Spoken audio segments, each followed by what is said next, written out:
devant son trône, qui donc dans les cieux a pu ouvrir le livre et d'en rompre les 7 sceaux. Voici l'agneau, Jésus est là, ne pleure plus, essuie tes larmes, Jésus est là, ne crains plus rien. Voici l'agneau, Jésus est là, ne tremble plus.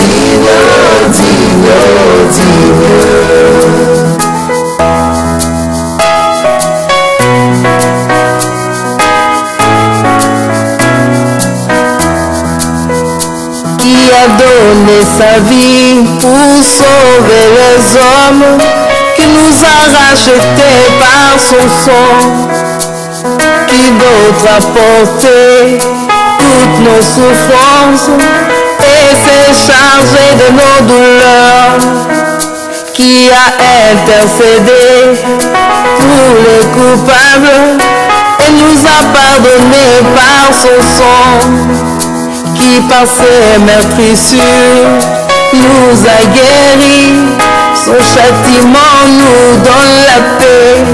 Voici l'agneau, Jésus est là, ne pleure plus, essuie tes larmes, Jésus est là, ne crains plus rien. Voici l'agneau, Jésus est là, ne tremble plus. Merci Nabande Konyonso Obozali Kolanda Biso sur la 3W Radio Télévision du Solo Toleki Nalombango Kunana États-Unis d'Amérique Tozongisi Maloba Epayambuta Zambwana Joachim Eboto, mon pays, ma patrie. Eboto, mon pays, ma patrie.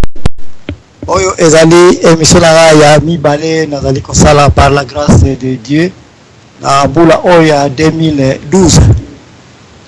Mon pays, ma patrie, ma solo tozana na pourquoi lelo ezali ko concerner la casserole ou assiette ya batu ya l'État qui est TVA.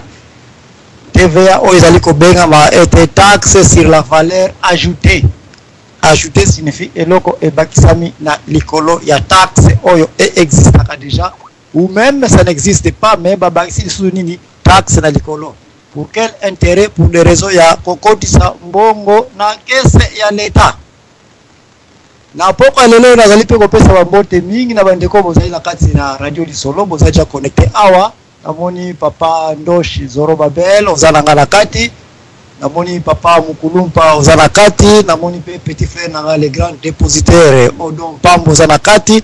Lelo yom tozala inspecteur des finances na biso awa dokola makametali taxe ezako concerner nini mbongo.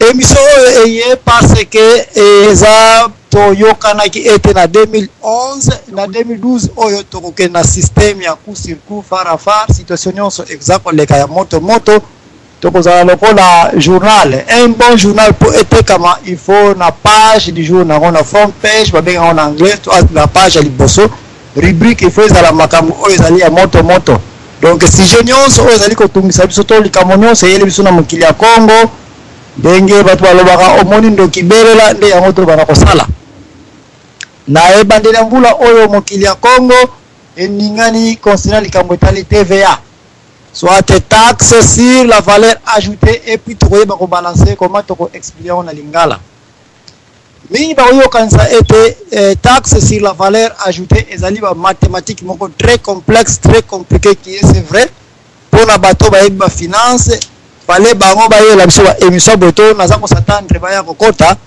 mais ngai na kotombola ngo de façon que to kitisa yango na niveau moko MPAC pour bato ba comprendre que signifie TVA na effet ni nezali kat na société la biso automoni déjà na dégâts ni bientôt enge kosa na Congo na koma ekokosa na Congo na kipelekese ya mwana photo belle la déjà été mikolo yo ba to soki ba moni clair te to tikela le sous-temps na gouvernement oyo eza en place te na ndenge esakane na ba mboka na biso Bakabotali TVA Moutaliboso a inventé qui a tata au babé comme un certain inspecteur de finances en France comme Maurice Loré.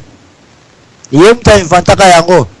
Raisonner ezalaki parce que amona ki mapa biloko kolia banini mbongo na kesa lete zaja ko diminuer intention na ezalaki kitoko pona abagisa mpaku mbongo ya leta emata po gouvernement français et comme na stabilité financière moko ya mwa kitoko ndenge pikaka mokili ya Congo na ndenge basili ko sakana bambongo no ko baby sakango na ba election ya buzoba o baje ko pesa bambongo ba corruption ndenge na ndenge pona ko imprimer ba bulletin. Ils ont tout consommé.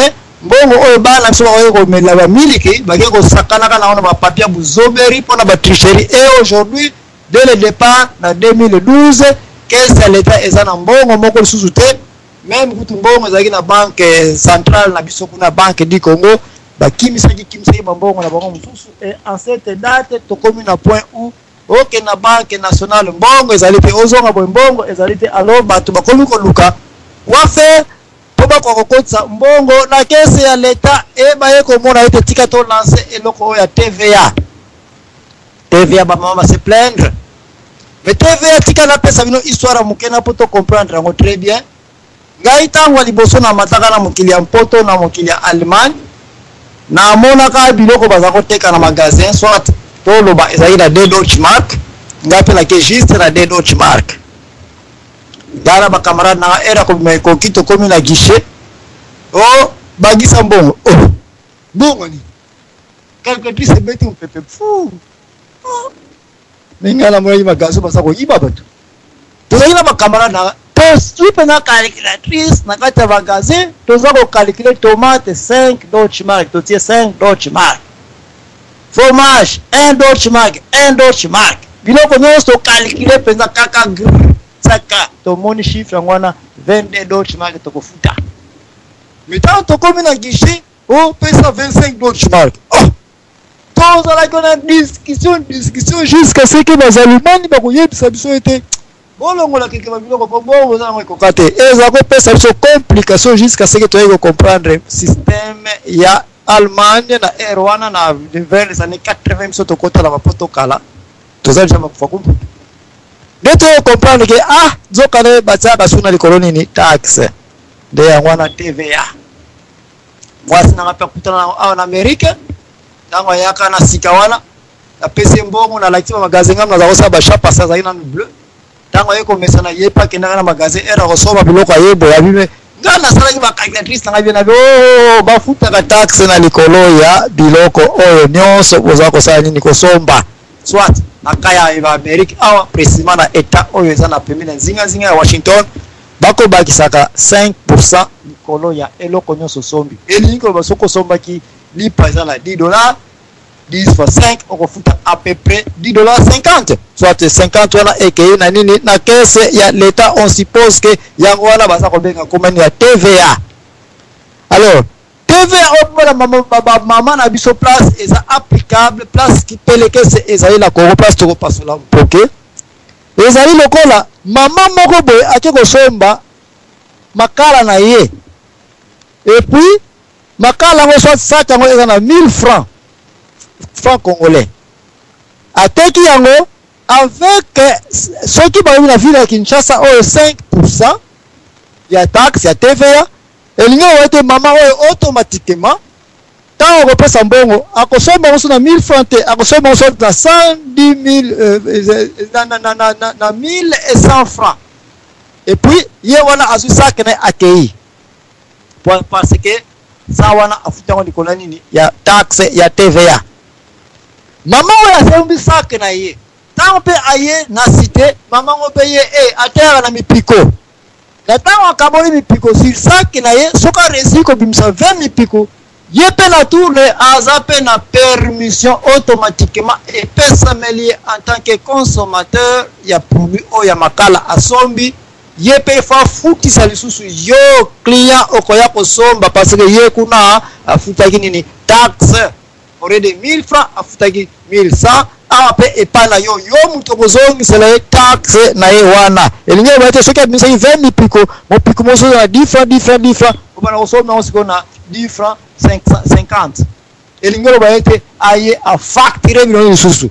Intention nini ba biloko oyo ezali? Intention nango ezali parce que mutu wana atekaki saki ya makala, on suppose que aza na licence, on suppose que aza yeba une affaire économique na ba opérateur économique, afutaka mpaku ya TVA ya 5%. Yango wana a charge que 5% si base ya produit oyo kosomba.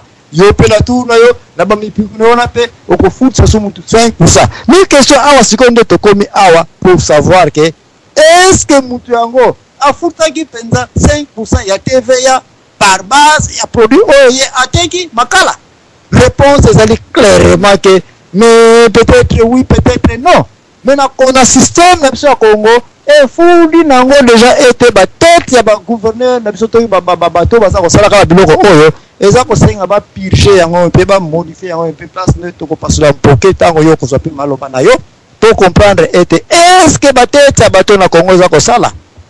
Parce que après quoi okoya komona été taxe oyo eza ko futama pour être l'état aya ko landela mutu wana aza na dépôt ya makala pour être yepe azwa 5% ya taxe oyo ako chargera pour être fiscalité et compta na nini na comptabilité ya l'état que l'état congolais eza na mbongo mabe eza na ngote matondo ingeta eboto kasi mama oyo sikwa ke iko teka ka ba détail ya makala na mipiko.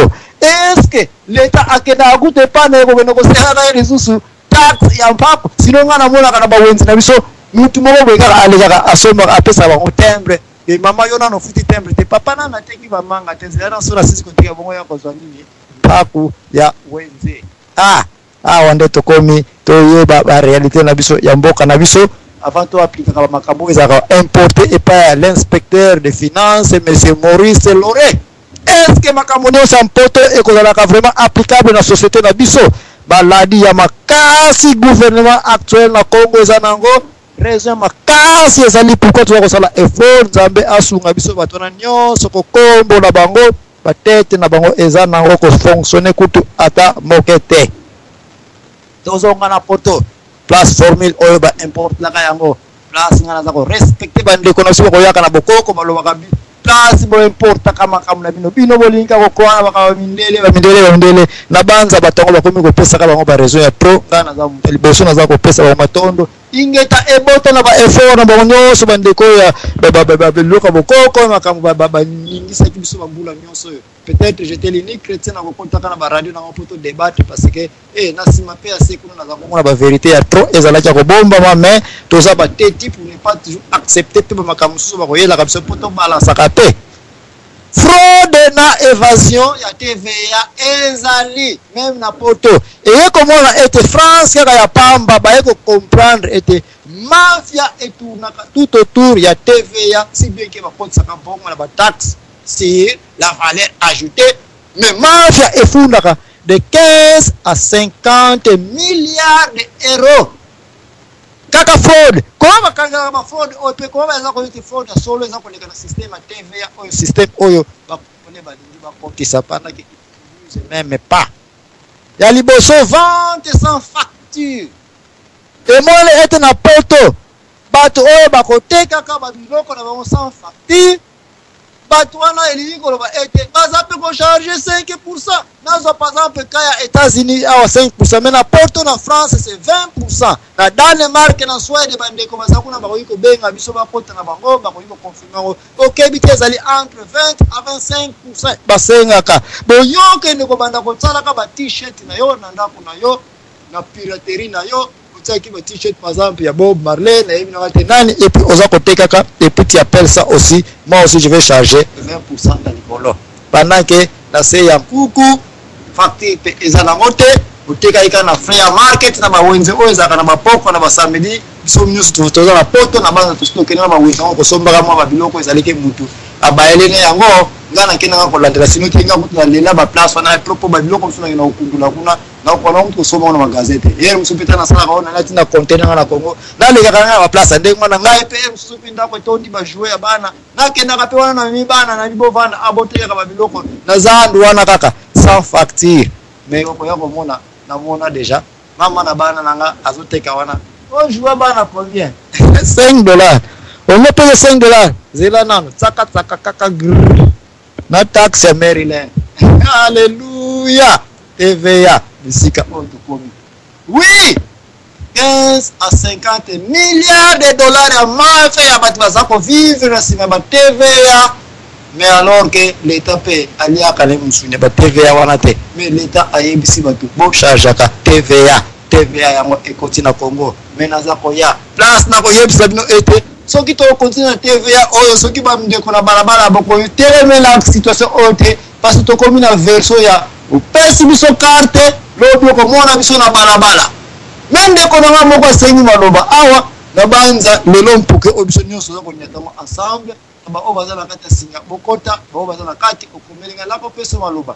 Deki na ngai o don pambu na banza okoyela biso TVA na yokuna olobi nini ya.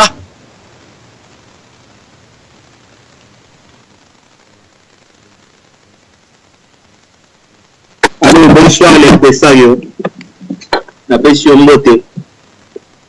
Na pesi pe papa Ndosh mbota trop, na pesi papa moko kwa Ndosh mbota trop. Bien normal selon le thème na ngoche. Je pense que ça kitoko lelo. Alors les arabes na suka. Normalement le Gambo développer on est comme ambo ya da merde ponanga. Ya ba merde de kaka oyo baza ko tchana kati ya Congo, ça veut dire que tant que tu vas tout les bandelités tout libérer mboka on est au monde de la blague. Souffrance et électricité pour tout le monde est silité. Souffrance il y a mal pour tout le monde est silité. Et voilà bah il faut pas que ce souffrance le sous les colons les sous pas dans congolais. Et nous on va prendre ngai par rapport au jeu le déjà presque tout pour définir ce qui est le comme les amis et pourquoi ba tchaki yango au participer système ni est qui n'a pas tenu ni ba tchaka yango ndenge travailler. Je pense que ce que nous avons dit dans 100 francs, l'année passée, nous avons dit ça 100 francs, c'est pas son de l'eau. Mais nous avons dit comment on a 110 francs, et vous changez de vie sociale, il y a battu. Cela, c'est ça pour prouver que bateau va se konzamboka, ou bien bateau va vendre wana temporairement la dictature na bango, balingi peuplé. Parce que avant, il y a comme la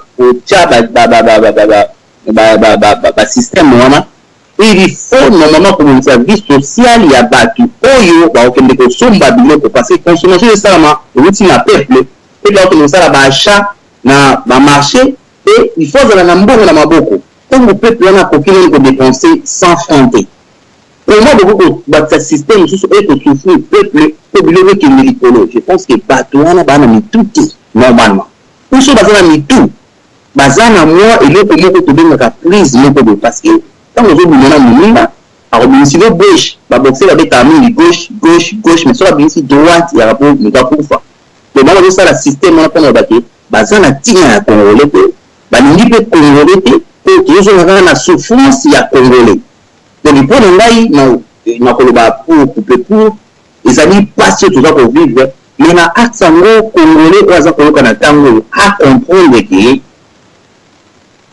gouvernement est à comprendre que tout ça pour vivre que les comment toujours la destruction alors tu dois plus que pour nango donc pour nanga intervention nanga yango wana vie au béni tellement aux habitants comme on a ici le pays pour passer na kati ya Congo wana mais ma question est celle-ci pourquoi ba sali yango ce qui vraiment peut causer souffrance ba yebi yango bien soi-disant nous na bango kanambi kanani kanachien alobaki ke na yebi ke na échoué pour na social ya peuple na kobongisa yango na mwa ba tricherie na bango ye fortement basalaki mais mutu akoti na pouvoir oya mafia debi kaka yede ko kuti salamité debi ya pamba yane abali déjà na ba biloko ko bouleverser peuple je pense que même na king bateli baza kolobela yango emi kolobaki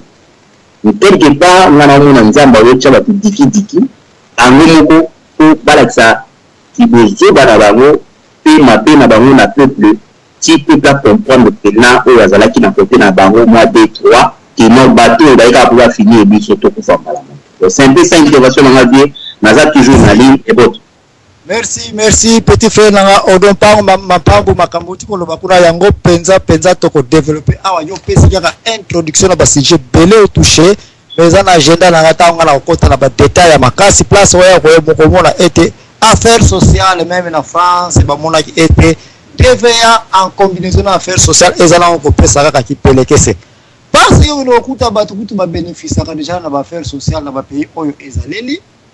Mais les mêmes bateaux na baza incontrôlable pour que nous kuta bango kutu baka basuki na bango bateka ka ba bigudi na bango soki ba bijou baza wana baza na ba salon na bango soki bakangisaka basala ka mbongo ko deka batia ba bilamba mais pona entre so ya finance physiquement et banité baza na salaire et banité baza na magasin te o ba ko tela bango ba taxe et banité.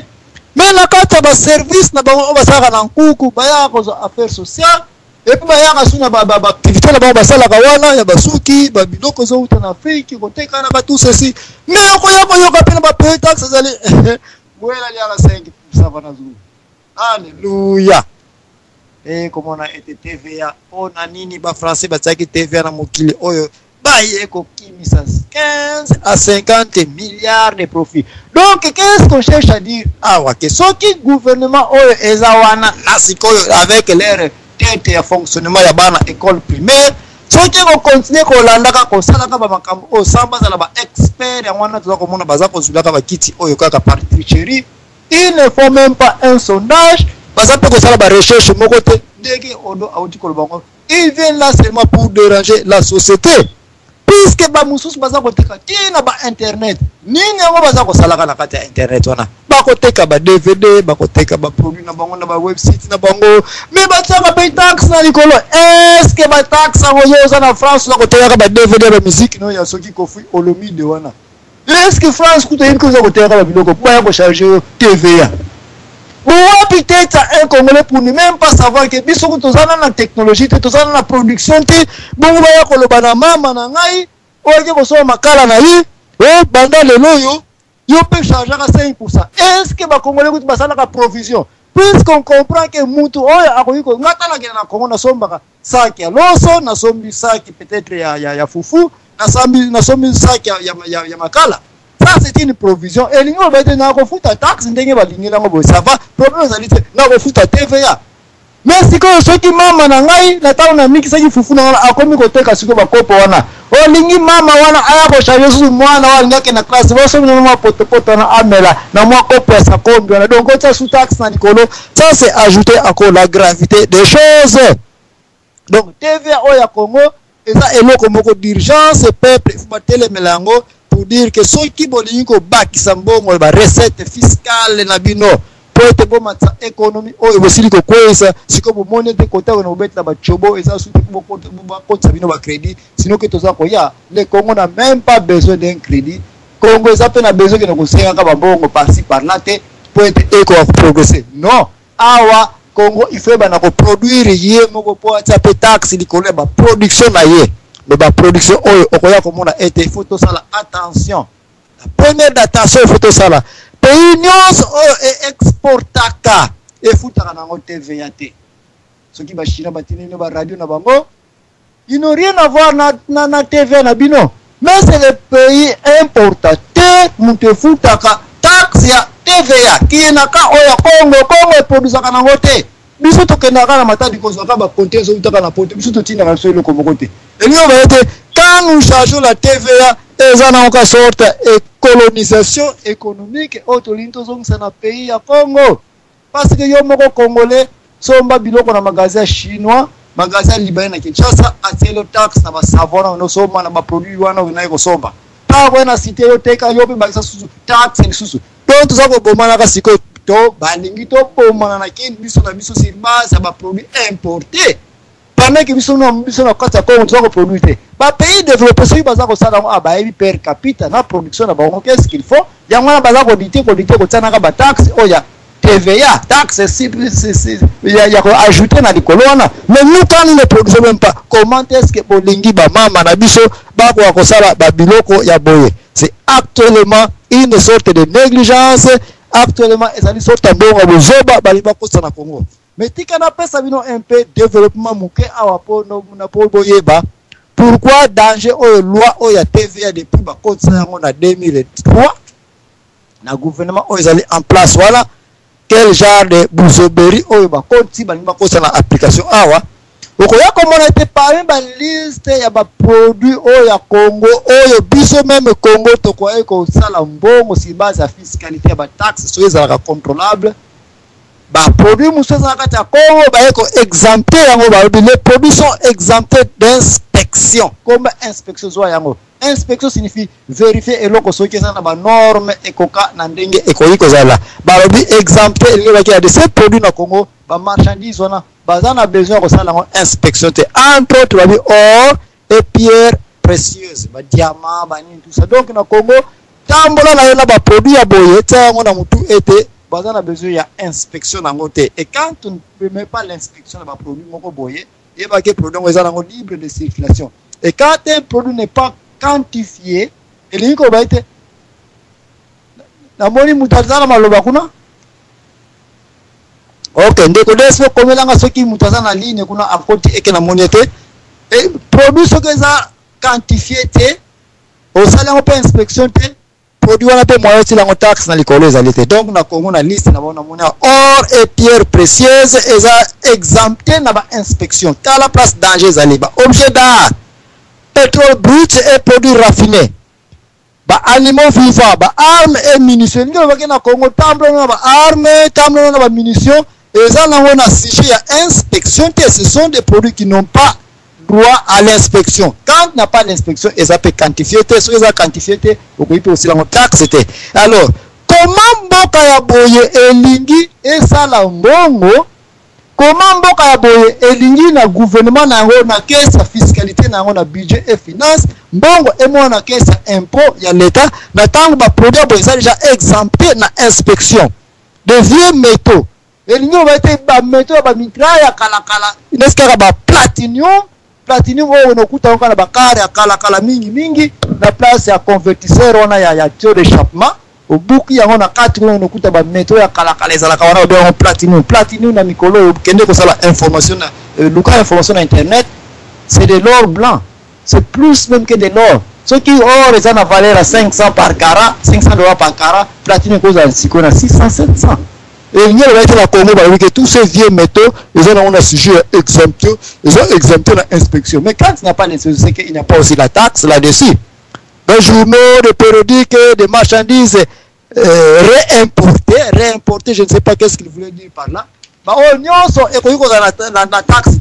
Mais si ceux qui va produire, ils sont exemptés. Et il y a été eza na taxe te mais pourquoi siko oya na cité na bato ya makala na bango ça comme bon ya loso bani tout ça yoke ne ko yebisaka bango te okocha taxe likolo ya babilo kwa boye paquet ya poste non commercial ba eko tia yango na yebite soki poste na bango leti lelo ba yebite ke ba poste na monde kufi nango déjà batu baza ko tinda ka ba email na bango ba photo ekomi nango na Facebook na kala tozalaka ozana mwana poto po bangisa bana kante okangisa ye ba photo mo na Champs-Élysées wana otinda jango na poste kei batbana kante batale yo shaki yo comment unene non Nicolas comme sur internet bango ti lelo bazo continuer ko benga kama de paquet dans les postes non commerciaux na éviter poste ngo soki ba éviter ke ba poste internationaux nyonso et comme non ko kufa bango bazaka na cadre échantillon donc kuna commercial nyonso tout ceci par poste bazaka le blanc na mona article 15 on ba ko bakisa bande ko naza muta finance te mais to sala ka ba recherche par jour to ta ba page boni concernant kama Congo avant na ba émission ba don de gouvernement étranger ou bien organisation internationale la ba fondation na yango bango wana pe baza sujet nini nazaka ko continuer ko développer un peu awa eloko na lingi bo sala attention pourtant na kokota bozala ki dibate les produits qui sont exemptés d'inspection donc inspection ni ba tika yango libre les kanango et cycle na Congo et ça na besoin de ba donc non c'est utaka na ba pays ya ba gouvernement étranger ce côté na Congo et ça na droit ya inspection te naza ko ya pona ipsono pourquoi Congo fiscalité ngongo ezalité et na ko yebisa bino comment TVA oyo ekozo kotsa moyibi o ngana bengi émission ya pokwa lelo ete TVA ezali casserole ya bato ya l'État. Nakolakisa bino comment place TVA ekoki fonctionner, place taxe à l'État ekoki kokotela, mais il y a des gens qui sont en train de construire des maisons, des labyrinthes par-ci par-là au monde tina Congo. Mais naza ko ya mibola na bo place ya oyo ba produit bango ba classé qui est exempté na inspection. Inspection signifie ce qui n'est pas vérifiable, tika yango libre, ce n'est pas quantifiable, oyo ko tsaona quantité pour multiplier fois autant et puis taxe autant. Place mbongo nyonso à l'État za ko kimela. Et ça n'a aucun côté, tout un pays qui ne produit pas, tous les enfants font moniter au 50 milliards de dollars, et moi, tu reçois le 5 centimes. Non, pourquoi pas d'abord organiser votre pays sur base à production, et puis vous tongez 5 centimes sur base à production nationale. Que vous avez la Chine, la Chine va nous donner 50 milliards de dollars. Voilà des produits qui sont exemptés d'inspection. Il y a valeur à ma casse. Aide de gouvernements étrangers, des organisations étrangères, des personnes privées en cas de catastrophe. Babiloko ndenge tika yango ekota nango na Congo inspection et ça les maté. Mais na koyebisa pourquoi batikage ya boeza. Cadeau personnel adressé par des résidents étrangers. Ah, ba la diaspora awa kombora biso ebimi. Ba komi ko reconnaître biso awa. Ba cadeau nyonso tokotindaka pona ba parents na biso. Ba la Bible na kotanga yango na article 17 na bango. Cadeau personnel adressé par des résidents étrangers à leurs parents en République démocratique du Congo pour leur usage personnel. Ah, lokuta oye. Combien de fois natinda ba conteneur na te biloko na kati na futa na matali na po bango ba bike biloko na inspection kute mo na te misapi na bino musika. Cadeaux et fournitures importées par leurs propres besoins, par les missions diplomatiques, les ambassadeurs, les consulaires, les oignons sont ceux qui sont na Congo, bazali libre. Mais place où on a écouté, les oignons sont à Kinshasa, on a manqué les ministres, on a marié l'argent qu'ils ont, il y a des parlementaires. Blague na bango, jeune na bango, moutango na bango déplace les allées yango wana. Bakoki na koya na porte avec beaucoup d'argent qu'ils ont, bako somba biloko na bango, bakalango na code ya biloko ya ambassade, biloko ya présidence, biloko parce que ba ebikeza na code moko boy o ngana kutoye baka na biso te basi ba classe ja ba biloko ndenge soki na matadi ko vert exempté d'inspection.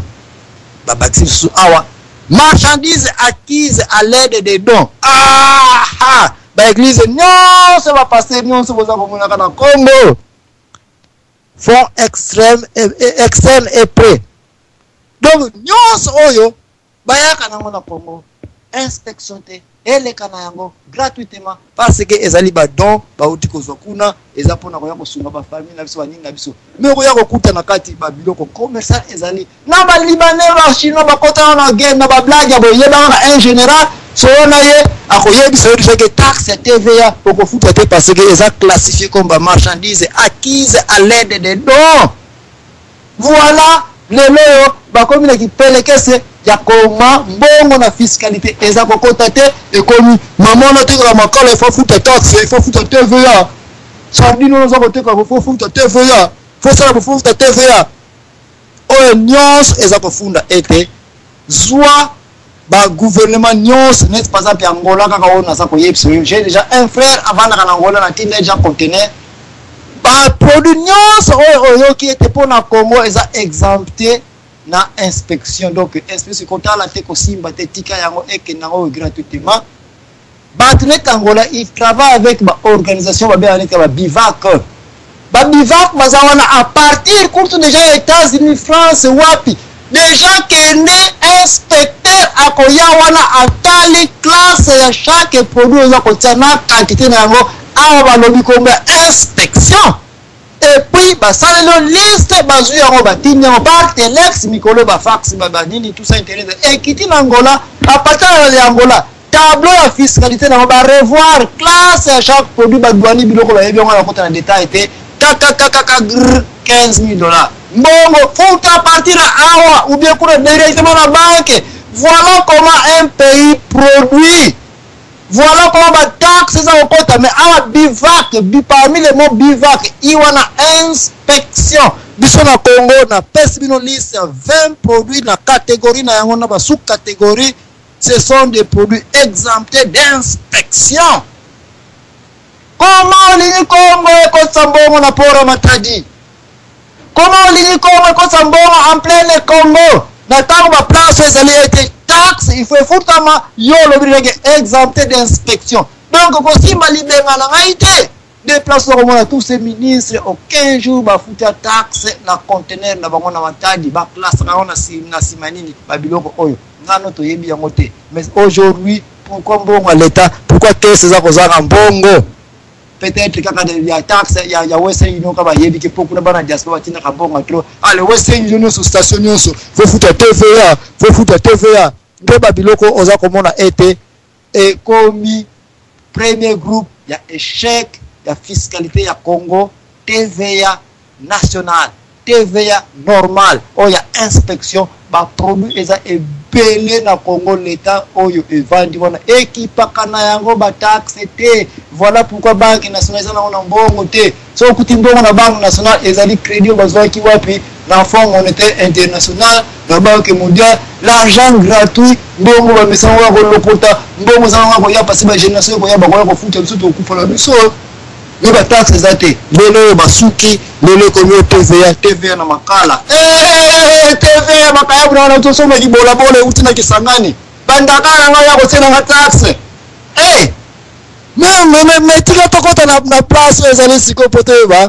Pourquoi?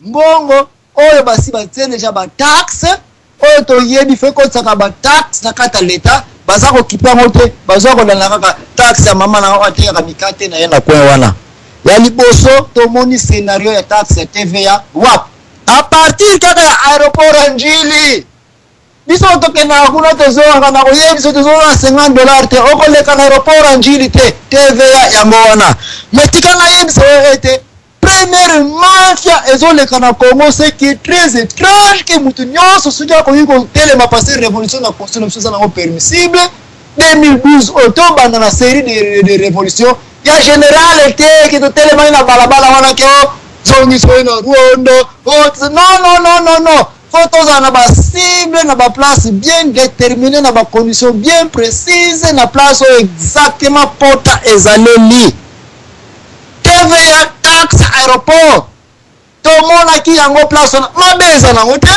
parce que ngape les États-Unis Allemagne va payer belé la voyage na contenir sur mode on okulta etaza ko ozo kumba car na komi na pont il faut que futa ba toll fees ba bien en anglais taxe ya pont ezali taxe autoroute ezali ça je sais ça très bien mais est-ce que ta TVA taxe oya aéroport Njili ata wesi ya pamba etonga miwana kati ngana kenda kawana mukolo msusu ndali ngana na mibebisi na kati aéroport na côté sortie je demande à une femme la maman na mona jala take la maman mo soti netka ba infirmier wana na yebi na kati soki service ni wana maman est-ce que moi nous on produit awa te oh non que n'est pas maman na que pas maman na cette femme là qui me présente une toilette avant na kota akati soki 5 cm kwa moi papier ya hygiénique ya rouge. Après si on a ça c'est quoi on attend musapi tout le monde va rotobola yamo na kena kati wana ça va merci je sais que na mona mkuta quand même moi donc mutu moko na mbala moko okota na station moko ya toilette za wana mais on paye $50 ya taxe pour une rénovation na kotia ba condition kitoko kati na aéroport ya mwana taxe on ezala kawana alléluia kokota na kota na kati na se satisfait. Non, papier, on dit non, il y a des choses sur ta papier hygiénique, ceux qui mènent une machine ou bien mènent une wapi. Les tomates qui imagine, vous pouvez même pas me satisfaire, moi, et puis ça va en route de la qualité. Bande, quand on dit Kazaka, ouais, Kazaka, la cravate, non, poche, il sous nos mouchoirs. J'ai utilisé le mouchoir, on a pour la c'est satisfait. Si on peut mouchoir, vous avez griffe. Quand on va comme à Paris, la cravate dans le London. Siko griffe nga yango na le image yango na hotel na tele wana mwanza kananga dale na kazaka na cravate wale ukola vimba le satisfaire kuna et c'est ce qu'on appelle la taxe de TVA mais le longa na yoka na mbongo ya TVA ngotu ngona ngote bon comment on ya na place avec mbongo ya makasi ya TVA taxe eza ko leka na likolo wana eza ko mona te bongo ya ko tumisa mama na ngai wazo ko teya ka ba ndakala na ye wana na kwen Pour y été biso to comme le gouvernement rénové, le gouvernement qui vient de promettre le changement au Congo. Non, Babiloko bon télé mais la TVA. Oh ministre nyonso finance bisika nyonso yeko la TVA wana soki no yeko la classe ni nango aya ko yeba ete TVA est applicable na mokili ya Congo te. À partir de la place nyonso taxe ezali na Congo et créer musala nani ya bato basala kana l'État. Yango na benga émission poko alelo yo casserole ya bato l'État. Comment yo yebisa ngai bon le maréchal ya Matadi wana avant les taxes la wana mabeza na wote a pena États-Unis avant to les capons a wana ba place de belé to futaka ba taxe. Mais moi la yebisa te bato basala kana chef station na ala versement moko pesa ya na ya l'État azape na versement pesa kana chef so ba autorité bango na wa yeba likuna to futaka ba taxe na Congo na bango moko. Oye na pesage ceux qui paye péage wana olonga na Matadi wana somo mposo péage. Oye na Kasamulu péage, oye na Lukala péage, ba auto route nationale on peut te dire. Olingo le ka koyoka o ozana choix mibale ou bien au futi péage ou bien au fesi mbote na ba soda na pasi ba mena rappel moi café na bango na soir. Mais yo yem ça na soki 50 véhicules les gars na soir et que café ya mutu ya ba soda ka na kesa o yaki $2 2 fois 50. C'est $50 déjà par soir quand on a déjà ba Congo peut-être par 1 heure ou 2 heures du temps. Wapi taxe ça au compte na compte l'État. Donc le gouvernement congolais c'est le gouvernement le plus faible au monde que jamais vu et il ko produire té na ba taxe li peut contrôler taxe té bon ni na ngoza ko lukaka. Ba péage et comment ba péage à battre individuel. Oye wana ba question ba roulage banda na utaka Matadi bakazo kitana boma bazana inspecteur na bango bazana chef na bango yé mutazaka en charge ya descente kaka de Matadi pour Kinshasa roulage moko aza en charge ya Kongola ba barrage bakare zo kana ngambo koto mutazaka lara zali ozo kitakoto mutazaka versement par jour ya chaque chef il faut ezala wapi versement ya l'État wapi TVA ya l'État non avant que boyela so ba TVA bokela ngo contrôler ba TVA au sala d'abord ba taxe on ba place ezalaka non waye biteke na ba balabala na biso na ba pharmacie na biso na ba clinique na biso na ba magasin na biso ba ka l'État ce sont des gens qui tolinga kuntu ko mona te combien de cybercafé na fongola na Congo au 15 jours na mona bureau ni na ba bakenda ko document pour fongola cybercafé na Congo. Je vous dis la pratique. Nasali moko ya ba o nasali ba action ya trop na Congo. Nazana besoin yo kota ya ko yebisa ngaite. Sinon que moi je vais t'apprendre. Bayara kaka yo fongola na le prix to ko peso licence. Fongola na ante chaque jour so bazana ndala ba leka ki taxe. Wapi taxe kota kana caisse ya l'État. Oye na ba clinique service d'hygiène na pas me fait compte ça de millions et de millions de dollars pour na ko pénaliser ba conditions hygiéniques na kati ba cité na biso. TVA na tozali kolobela awa. Mais inspecteur nyonso service hygiène soka tonga banda kuti azazoba na ndenge na bango ba vivaka kuna. Parce que akoleka na ba clinique nyonso awa inspection pour échouer il faut poser la toilette ya faux septique bino poser la toilette ko sondama duna pénaliser bino. Oh non papa ko kenam ko zona no quelque chose. Azu yabo Mongo nyonso taxe nyonso ya Congo eza incontrôlable eza na maboko ya ba chef ba sibalter na bato bayaka na bawenze wana ko kongola ka chaque jour aleka kana mama de tikena yango ya mama tembre yango ya le tike monya ndeza na basali ba bulletin de vote ya fraude ndenge pe ba carnet ya tricherie na chaque wenze ezali mwana Congo fongola misu si faut ko stopper ko futaka taxe wana wenze wana ya poko wana ko futaka na lisusu te.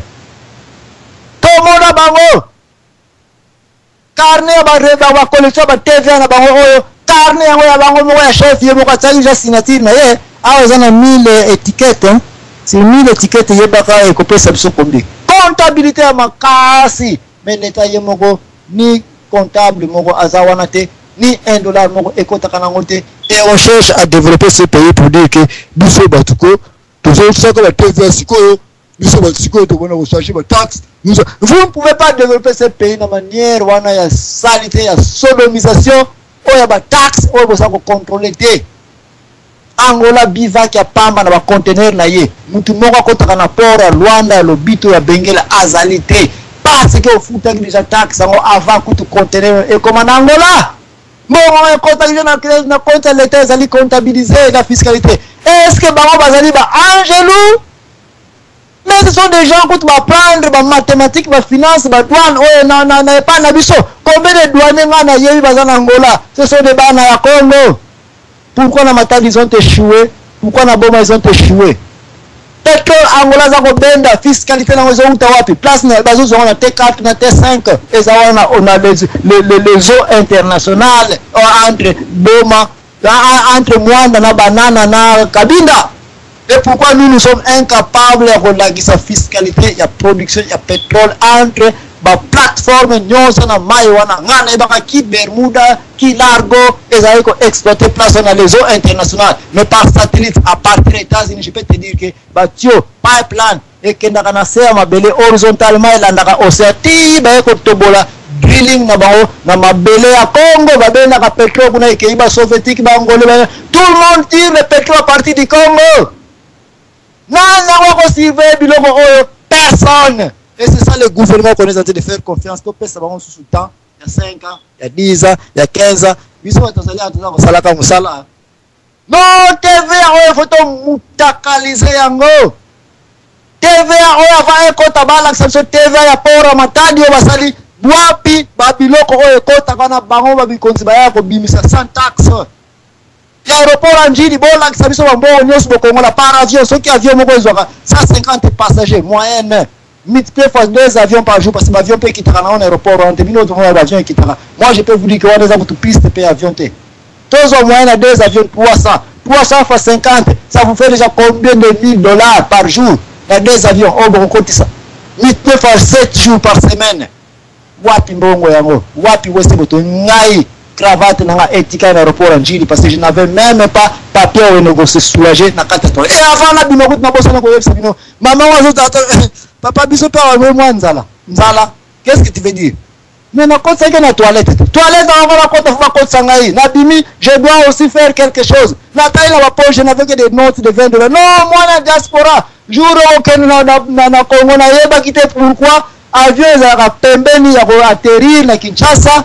Et comme on appelle peur que accident parce que balance nango ya load nango et ça soubieté batinyo so komona ba bakika di kama na sima kuna place toilette avion ezalaka tout na ba point je ne savais pas ce qui n'est pas ngabena ina hotel na kuna se satisfait avant na kita na avion mais na sala ka erreur rabi na ko se satisfait na aéroport Anjili na comme na vana bima pesa quelque chose donc pourquoi na uto sala toilette papier pesate mai pesa na quantité parce que moi cantine mo ke pona flasher mai yango usalite na pe kenda ina hotel.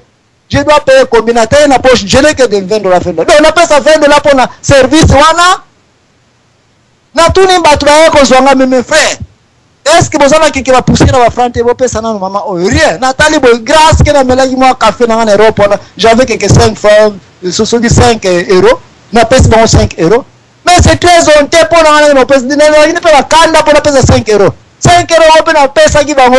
Na takata on a payé tata mo kayewana. Apesi combien tiens on a liste ba ko on a liste ya ba recette na bango basala kawana entre bango na wana équipe na bango na non je ne suis pas là pour critiquer mboka na ngai mais nazali là pour na lobake TVA oyo ya Congo ezali TVA ya batu TVA moko ya l'État ezate na Congo taxe moko ya l'État ezate na Congo yebisa mundo na pharmacie na ko yebisa que n'y a aucun document concernant fiscalité à pays il n'y a même pas une comptabilité. Mais les alliés à bango moko kabaya kozawana pesa bisombongo et puis l'État nayo continue à opérer. C'est ce qu'on appelle des inspecteurs politiques et des inspecteurs économiques ceux qui baba titre ni ngami nene mnene bazaka na. Mais ce sont déjà tous les salaires à combien ça nango royeba. Mais tous les ni nango za ko sala il est en train de construire des villas et des villas na kata Kinshasa parce que ils ont en charge à Lemba. Combien d'activités ça na Lemba on les kakawana ba no Kongola Kongola. Mbongo ya l'État ou bien mbongo ya individu.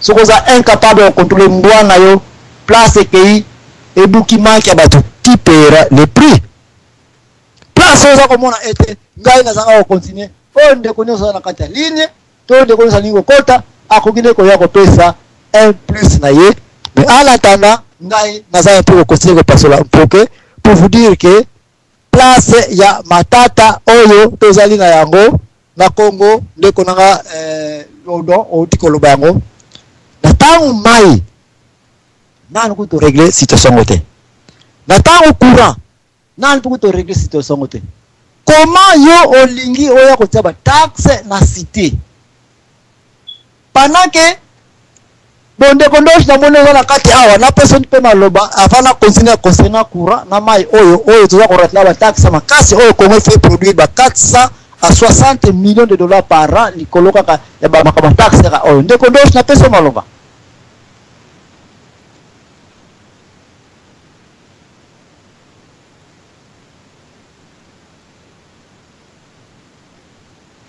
de kondosh oza na kati na personne maloba mais soko oza maloba te ngai ba émission na na préparer de façon que to kabola yango mais la préparer yango pe de façon que soki ba information zali mingi ngai na continuer kokoba et voilà pourquoi biso sommes capables de tenir ba 1 heure 2 heures de temps na ba émission na biso sans fatigue parce que information eleka quand même poids ya temps oyo ekopesa melaka biso donc casserole ya bato ya l'état awa déjà ils a démontré que place nyonso l'état congolais a côté la kombo ya taxe place wana ekomi casserole nzungu ya mutu quelque part yo lobaka ke banane lobaka nyonso na Kinshasa inspection ezala ovandi si batu mibale na kiti ya liboso karona ekokangama jour wana ofongoli bongo ya business ya munene na barulage bakumi mpo okanga batu wewe mte mobeko bimisa awa ke foko futa tax parce que osabisi ba million mbale oui bongo ya yani mos haleluya mboka wana jeza ya kaka yo tamo beko na Congo ete banane loyo oya koya kobwaka matiti na four oyo il sera pénalisé par ba inspecteur ya service ya santé publique na division ya service d'hygiène jour wana o lobby ya kake bata service d'hygiène ba yo saja ba mamuke mamu donc ça déjà maya bukula museka parce que ba yebi na ba taxe nyonso wana ekokoma na ba poche ba c'est ça la casserole ya bata ya l'état alors casserole oyo mbula oyo mwana Congo zibula meso tokotele mlango so to weba kotele mlango te totaka kotikela ka bango boye ça sera grave ba roulage to lobeli bango ba péage to lobeli yango mutinyo ça na pemela péage e baka ete andama kana chaque jour azo kana mwa kokodi msusuna ina ndako parce que c'est là où paysage yango ezana na caméra te ezana ngo pena ba timbre te ba timbre ngo pe moniato ezana ngo ngana sina mona même timbre on a battu 4 3 4 5 ans bazo ko sala ngo et puis na soit ba tia comme si ba tika ki timbre on le même timbre et te kamaki na bato belé ba péage nyo sona to yebi yango comment elekelaka yo ya kocha ba barrage ba frontière ba port parce que quand on parle de port on voit pas seulement les ports de Matadi to beach ngopila port nyo zali accès nyo so eza ko pesa sorti na pays par exemple na balufu na ba Congo zongo na Équateur tous ces sont des ports parce que au na Centrafricaine au Koneka si tu as Zambie kuna kutuba iranien donc somo biloko nyonso wana elingo ba ete place nyonso teli ordre et que taxe ya fiscalité ya l'état fait quota au voit misi muto aner au voit misi muto DG au voit misi bata douane au voit misi bata contribution donc ça c'est un pays où Jésus aya kaka mais ce qui était je ne sais pas moi quoi faire awa na pesi maloba na bandeko belé ba kotelinga awa naza kokoba mais na pesi ngano bandeko ba pemsi awa neti kaka non frère na petit frère na ngai deko na ngai papi bisikita merci pour na maloba ndeko na ngai Zambwana en tout cas na sujet lelo eza suka penza po likama TV ya na katamboka na biso tout d'abord il est ko bomba makama ba taxe na Congo eza na corruption parce que Congolais nyonso soit comme mokonzi aza na famille ya mokonzi même biso de diaspora otinde loko il faut le général moko abimisa biloko wana nini mbongo ekota na l'état obi comme ba roulage est-ce que obi ba que motard pour na la moto il faut apesa nini à verser mbongo ya nini na jeune okaki na kamwaki eloko ya police donc pour apesa yo obima nango donc yo motard ofoti au laisser chef soko laisser chef te a repesa moto wana te apesi moto mosusu siko mboka ndenge wana penza ekozala ndenge nini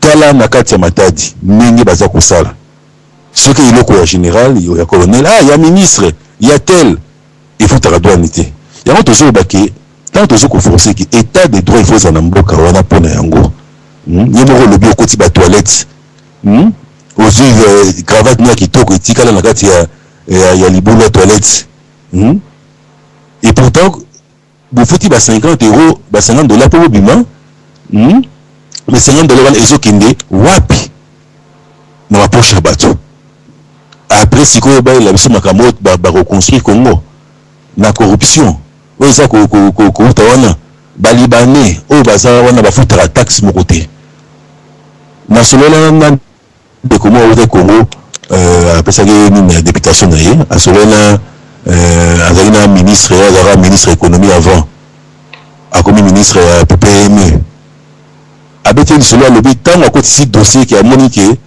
entrée eza te il y a des sociétés ya balibani mingi bafutaka taxe te il faut bafuta taxe mais après wana basalaki remaniement balongoli na poste wana parce que balibani bakomi baintouchable na kati ya mboka wana il y a des gens oyo donc bakofuta bataxe te pour baza spécial yango tozobaki toza na posa ya état de droit eza na mboka wana pour makambo ya kopesa nini chef avant la na moto na laissez-moi quelque chose na pesa versement pour babenga ngo versement na kati ya police na kati ya armée obi na moto ka faut versement et seulement place nini versement vraiment to comme na niveau ya marque wana ezamba wa mingi nyonso parce que pour la nini wana bota la nini le mingi comme taxe ceux qui aujourd'hui basali opération muta futa taxe te na Congo ils ont opération ils ont bien action moko bien muta futa taxe te muta futa mesa ya wenzete muta futa nini te bon na combien ba ko perdre na nini parce que mbongo nyonso wana ekutaka na wapi na poche ya gouverneur à ville yango aza kosala ba viva ke na ba concert abinaka asala nini pour contrôler les athées eloko moko ezate donc mutu nyonso akosala oyo nyonso alingi mbongo wana allié asasi esili kaka ndenge wana po nyonso wana kaka poche na bango mais souci ya développement ya Congo eza nango te yango wana il faut état de droit ezala wana po makambo nyonso wana esila papa